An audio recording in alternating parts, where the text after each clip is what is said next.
Gəmi xilasedicilik vasitələrinin tətbiq sahəsi, işçiləri, gəmilərdə olan bütün xilasedici vasitələri, avadanlıqları, xilasedici sallardır, nəfəs aparatlardır, yanğın kostyumlardır, hidrokostyumlardır, canlıqlardır, dairələrdir.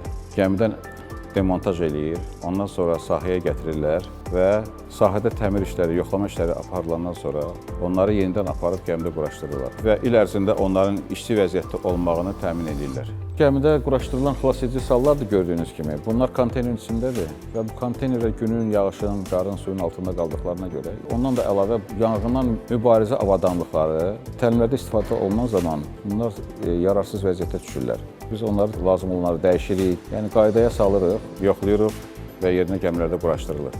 Gəmiyə təhvil verəndə malları biz onları göstərir, bundan istifadə qaydası nətər olmalıdır.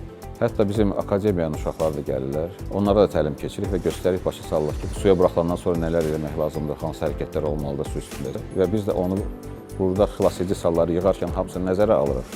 Bunun qidasıdır, təchizatlıdır, biz onun hamısını yığırıq və təhvil veririk gəmiyə ki, bu gəmidə istifadə olunanda bilsinlər ki, bunun içində nə var və hansı suları nəyə istifadə etmək lazımdır.